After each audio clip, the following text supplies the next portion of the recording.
I'm very pleased to introduce the Comptroller for the City of Baltimore, Comptroller Joan Pratt. Thank you. Good morning, Mayor Dixon, Comptroller Franchot, Treasurer Nancy Kopp, and Mr. Solheim employees. We are here this morning to welcome the Money Bus to Baltimore and to discuss how important financial literacy and personal financial planning is, and how to plan to live a debt-free lifestyle. The first thing you must do is to respect your money. You know, Aretha Franklin sings respect, R-E-S-P-E-C-T. Find out what it means to me, TCB. And what we need to do is to respect our money, take care of business, and TCB. And once you do that, you will learn how to manage your money wisely. Budgeting, as you heard, is a plan, and it's very important. You must prioritize your spending. One of the most important aspects of sound financial planning is to be debt-free. And how do we do that? The first thing to do is to try not to get into debt, because we know that debt is money that you borrow or spend that you may not be able to pay back when in a timely manner or when it's due.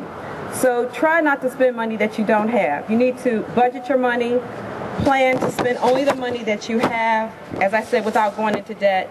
Try to use cash, stay away from loans, especially credit cards. Credit cards are one of the main reasons that consumers their debt has escalated. Credit cards can negatively affect your long-term wealth.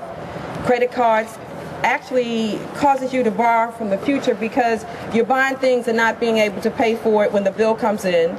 And as you know, that they are changing the rules on interest rates. Interest rates are escalating. If you do not pay your balance in full, you'll be subject to high interest rates. So what you need to do, there are some credit cards that have 0% interest or low interest rates, but they are for consumers who have high credit scores, pay their balances in full, and do not overcharge on their credit cards. And you know, as you've heard, credit cards are the exact opposite of saving, because instead of earning interest on your savings and investing, actually you are paying someone else interest. People spend more money when they use credit cards because oftentimes they spend mindlessly, and when you use actual cash, write a check or use a debit card, you think about how you're spending your money much more wisely. Credit cards can delay you being debt-free.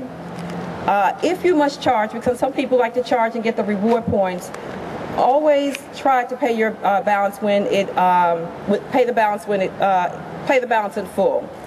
Also, some people, and I think the Comptroller Franchot said something that was very important, that financial literacy should be a high school class, because not only high school students, adults don't know how to manage and balance their checkbook, and they write checks that they don't have money for, causing overdrafts, and the bank charges you high fees for that.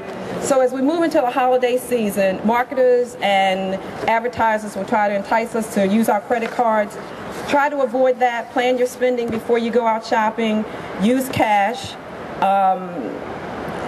And the bus is here. There are many resources that can help you: accountants, your brokers, financial planners, debt and credit counselors, or you could use a friend or anyone you can trust who understands money management. So in summary, respect your money, spend it wisely, try not to get into debt, try not to borrow or spend money you don't have, pay for your necessities, but not with borrowed money. As you know, with this economic downturn, unfortunately, many consumers and people have used their credit cards to live on daily. So try not to do that. Beware of your spending. Use actual cash whenever possible, and be mindful when you're writing checks using your debit card or the ATM machine. And finally, learn all you can about money management. Thank you.